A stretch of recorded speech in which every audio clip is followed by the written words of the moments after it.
Hello नमस्कार good afternoon मेरे दोस्तों। मैं आपका भाई आपका दोस्त अपने इस YouTube चैनल पर आप सभी का फिर से स्वागत करता हूं और अपने उसी मोटिवेशनल कोट के साथ कि ना रुकूंगा ना झुकूंगा, सिर्फ करके दिखाऊंगा।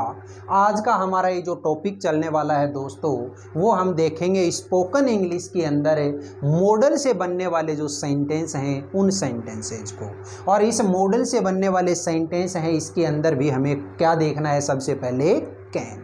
देखिएगा, वैसे तो स्कूलिंग लेवल के हिसाब से अगर देखा जाए तो मैंने मॉडल से बनने वाले जितने भी सेंटेंसेज होते हैं, जितने भी अपने एग्जाम के अंदर आने वाले जो क्वेश्चन होते हैं, वो सारे के सारे बिल्कुल अच्छे तरीके से आपको करवा के दे रखे हैं। और उसकी एक प्ले लिस्ट भी मैंने बना रखी है। अगर आप स्कूल लेवल के ऊपर अगर उनको देखना चाहते हैं कि किस तरीके के क्वेश्चन मॉडल से रिलेटेड हमारी एग्जाम के अंदर आते हैं, तो आप वहाँ पे देख सकते हैं। लेकिन यहाँ पे हमें देखना है कि ये मॉडल से बनने वाले जो सेंटेंस हैं उनको हम किस तरीके से इंग्लिश टू हिंदी और हिंदी टू इंग्लिश से ट्रांसलेट करें, ये चीज़ आज हमें देखनी है। तो सबसे पहले मैंने आज की इस छोटी सी क्लास के अंदर मॉडल उठाया, वो कौन सा है? कैन। सबसे पहले मैं बात करता हूं मेरे दोस्तों कि कैन जो होता है, इस कैन का हिंदी मीनिंग तो क्या होता है? सकना। क्या होता है? सकना। जिस तरीके से मैंने आपको टेंस वाला जो पार्ट था, उस टेंस वाले पार्ट में चाहे वो डू डज हो, चाहे ईज एम आर हो, चाहे हैज है हो, उनके अंदर जैसे जैसे हम एक एक यूज करते चले, उसके अंदर मैंने आप लोगों को बताया था कि कोई भी दिया गया जो सेंटेंस है हिंदी का, उस हिंदी वाले सेंटेंस के लास्ट में क्या साउंड मिलती है। वैसे ही हम इस कैन के अंदर अगर बात करें तो जो हिंदी का सेंटेंस होगा उसके लास्ट में आपको क्या साउंड मिलेगी? वो साउंड होती है कौन सी? वो देखिएगा, सकता है, सकती है, सकते हैं, सकता हूं, सकती हूं, सकते हो। ये इस तरीके की अगर साउंड आपको कहीं पे भी मिल जाए तो पक्का यकीन कर लेना कि दिया गया जो सेंटेंस है वो सेंटेंस किससे बनेगा? हमारा कैन से। चलो, ये बात हमारी कंप्लीट हो गई। अब इसके बाद में मैंने आप लोगों को जब अपने स्कूल लेवल पे चीज़ें करवाई तब आपको बताया था कि कैन जो होता है, ये कैन अपने आप में ऑक्सिलरी वर्ब होती है जो किसी हेल्पिंग वर्ब के अल्टरनेट के तौर पे हम काम में ले सकते हैं। यानी कहने का मतलब ये हुआ कि किसी सेंटेंस के अंदर अगर हेल्पिंग वर्ब आ जाती है तो ये मॉडल नहीं आएगा, और मॉडल अगर आ जाता है तो हेल्पिंग वर्ब नहीं आएगी। तो अब बात करते हैं हमें इसके स्ट्रक्चर की। सबसे पहले स्ट्रक्चर की अगर मैं बात करूं तो एक चीज आपको बता दूं कि मॉडल चाहे आप कैन ही नहीं, चाहे कौन सा भी मॉडल आप काम में ले लीजिएगा, कैन ले लो, कुड है, मे है, माइट है, shall, will, should, would, used to, need, ठीक है, ये कौन से भी मॉडल को आप काम में ले लीजिएगा, उस मॉडल के बाद आने वाली जो मेन वर्ब होती है, उस मेन वर्ब की हमेशा कैसी फॉर्म आएगी? First form. तो आप इतनी चीज जरूर याद रखिएगा कि जब भी कोई मॉडल आ जाता है तो उस मॉडल के बाद में आने वाली मेन जो वर्ब होती है, इस मेन वर्ब की हमेशा कैसी फॉर्म आएगी दोस्तों? फर्स्ट फॉर्म ही काम में आएगी। ये इतनी सी चीज अगर आप लोग कंप्लीट कर लेंगे, समझ लेंगे, तो कोई भी सेंटेंस होगा वो बड़े आसानी से हमें बना लेंगे। अब देखो, जिस तरीके से टेंस वाले पार्ट में मैंने आप लोगों को हर एक उस टेंस के अंदर हर टाइप के उस यूज के अंदर आपको 4 टाइप के सेंटेंस बताए थे, यहाँ पे भी हम वैसे ही चलेंगे। कोई जल्दबाजी नहीं है, बिल्कुल एकदम आराम से समझते हुए इन सेंटेंसेज को हमें करेंगे। तो सबसे पहले मैंने आप लोगों को अफर्मेटिव सेंटेंस जो होता है, इस अफर्मेटिव सेंटेंस के बारे में आपको बताया था। अब यहाँ पे इस कैन को लेकर के अगर हम अफर्मेटिव सेंटेंस बनाएंगे तो उसका स्ट्रक्चर क्या हो जाएगा? सबसे पहले तो सब्जेक्ट, इसके बाद में कैन, ठीक है, जो भी मॉडल आप काम में ले रहे हो वो मॉडल, इसके बाद में वर्ब की फर्स्ट फॉर्म, और इसके बाद में ऑब्जेक्ट। अगर ये स्ट्रक्चर आपको याद है, मैं गारंटी दे सकता हूँ कि कैन का कोई भी सेंटेंस आप अफर्मेटिव बना सकते हो। तो देखिएगा, मैंने एक एग्जाम्पल दिया, जैसे मैं अंग्रेजी बोल सकता हूँ। आपको ये सेंटेंस है, ये सेंटेंस आपको क्या करना है, इंग्लिश में ट्रांसलेट करना है। बहुत आसानी से कर लेंगे। हमें तो केवल और केवल ये देखना है कि ये जो दिया गया सेंटेंस है, इस सेंटेंस के लास्ट में सकता हूँ की साउंड है। तो ये देखो, ये रहा सकता हूँ। तो अब इसको जब हम बनाएंगे तो सबसे पहले सब्जेक्ट लगाएंगे। सब्जेक्ट क्या है इसका, आई। आई के बाद में मॉडल कौन सा, कैन, ये लीजिएगा। और कैन के बाद में V1। यहाँ पे वर्ब क्या है, बोलना। और बोलना को क्या कहोगे आप, स्पीक। तो स्पीक है, ये स्पीक अपने आप में वर्ब की फर्स्ट फॉर्म है, और फर्स्ट फॉर्म ही मॉडल के बाद में काम में आएगी। तो देखिए, आई कैन स्पीक, मैं बोल सकता हूँ, क्या बोल सकता हूँ, इंग्लिश। तो ये लीजिए इंग्लिश। कोई दिक्कत है दोस्तों, नहीं। नेक्स्ट एक सेंटेंस और बनाया मैंने, जैसे वह तैर सकती है। तो देखिएगा, छोटे छोटे सेंटेंस हैं, लास्ट में सकती है, कोई दिक्कत नहीं है, सेंटेंस बनाओ। शी के बाद में मॉडल लगाया कैन है। अब वर्ब, तो वर्ब क्या है इसमें, तैरना, और तैरना को क्या बोलते हैं साथियों, स्विम। शी कैन स्विम, वो तैरे सकती है या वह तैरे सकती है। ठीक है, आगे हम बात करते हैं नेगेटिव सेंटेंस की। तो देखिएगा, नेगेटिव जो सेंटेंस होगा, उस नेगेटिव सेंटेंस के अंदर आपको बहुत आसानी से समझ में आएगी कि सबसे पहले आप क्या लगाओगे, सब्जेक्ट। सब्जेक्ट के बाद में क्या लगाओगे आप, जो मॉडल है कैन वो, और इसके बाद में क्या लगाओगे, नोट। अब आप इस कैन नोट को चाहो तो शॉर्ट में लिख सकते हो, और कैन नोट को शॉर्ट में लिखेंगे तो क्या हो जाएगा, ये कांट।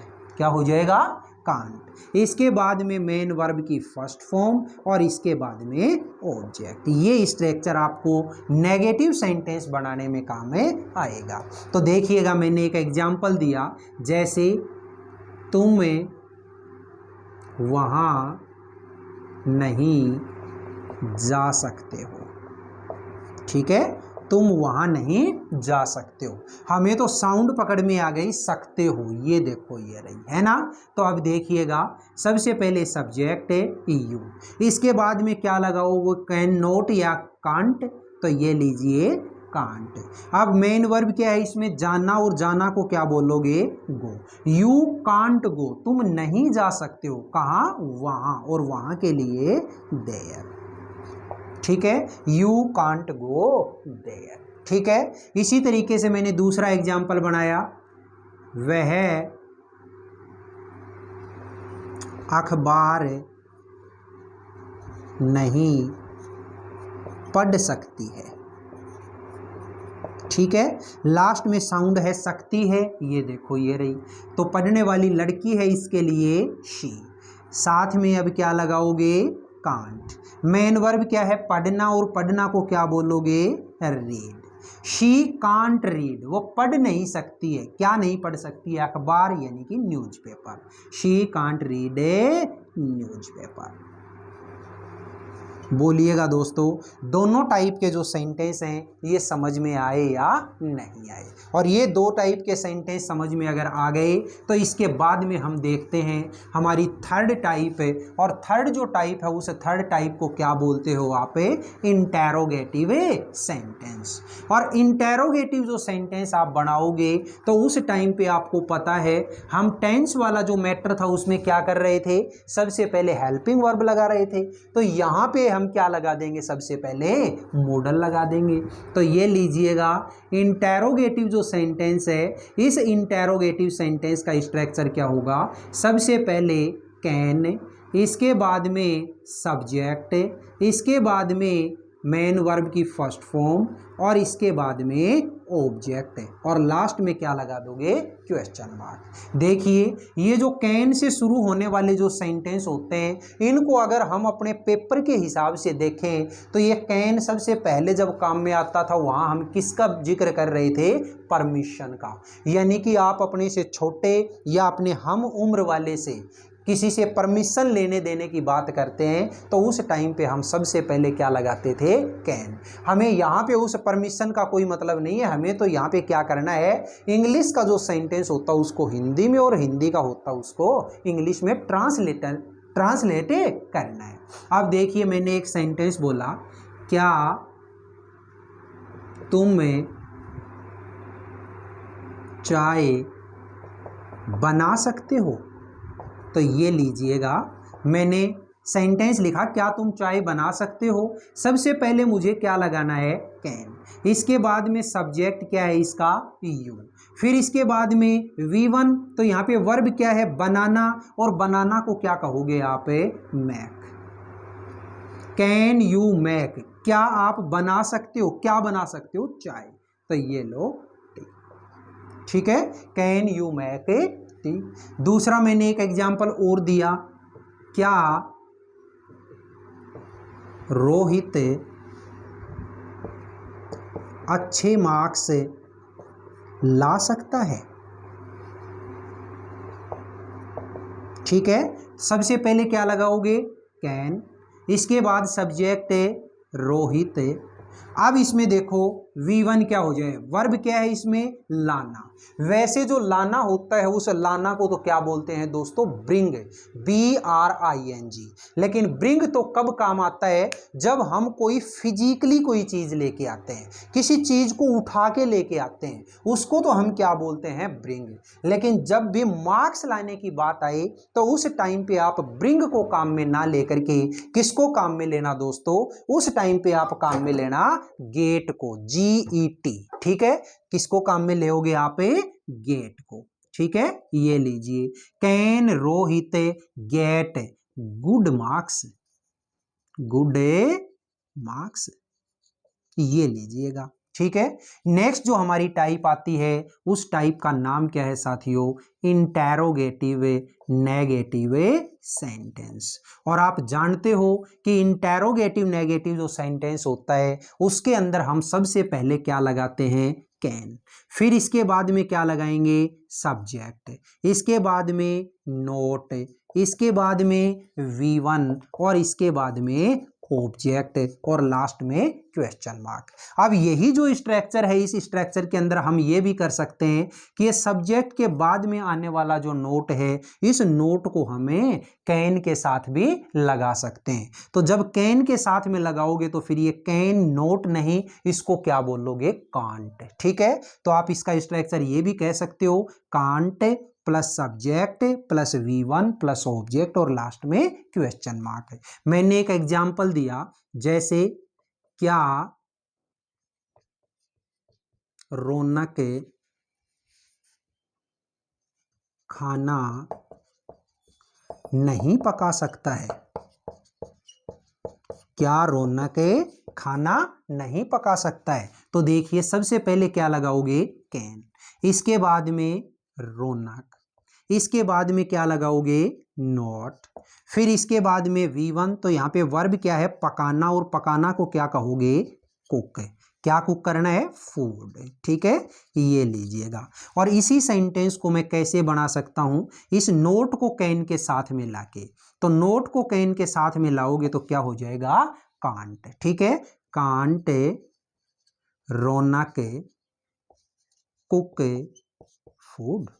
ये लीजिएगा दोस्तों, चारों के चारों टाइप के मैंने आपको सेंटेंस बताए। इस कैन के अंदर सबसे पहले अफर्मेटिव, उसके बाद नेगेटिव, उसके बाद इंटेरोगेटिव, और उसके बाद इंटेरोगेटिव नेगेटिव। ये सारे के सारे जो सेंटेंस है, सेंटेंस हमारे छोटे छोटे जरूर हैं, लेकिन दोस्तों आपकी बोलचाल की अगर बात करें तो उस बोलचाल के लिए आपको ये सेंटेंस हर बार देखने सुनने को मिलेंगे, हर बार बोलने के लिए आप लोगों को मिलेंगे। इनकी जितनी आप प्रैक्टिस करेंगे आपकी इंग्लिश उतनी ही धीरे धीरे परफेक्ट होती चली जाएगी। छोटी छोटी जो चीज़ें हैं उन छोटी छोटी डोजेज को आप लीजिएगा। जिस तरीके से अभी मैंने आप लोगों को इसका ओवरव्यू बताया, कल की जो हमारी क्लास होगी इस कैन से रिलेटेड आपको कम से कम 10 सेंटेंस में आपको करवाऊंगा। तो इस तरीके से अगर हम करते रहेंगे तो धीरे धीरे हमारी इंग्लिश अपने आप ही सॉलिड होती चली जाएगी। आज की ये जो क्लास है, ये क्लास आपको कैसी लगी? अगर क्लास अच्छी लगी है तो इस क्लास को आप ज़्यादा से ज़्यादा लाइक करें, शेयर करें, कमेंट बॉक्स में कमेंट जरूर किया करें। और अपने इस चैनल को अगर आपने अभी तक सब्सक्राइब नहीं किया तो प्लीज़ इसे सब्सक्राइब करके पास वाले बेल आइकन को जरूर प्रेस कर लें। फिर मिलेंगे अपन अगले वीडियो में, तब तक के लिए आप हंसते रहिए, मुस्कुराते रहिए और बहुत शानदार तरीके से अपने इन वीडियोज़ का आनंद लेते रहिए। All the best, see you again next time.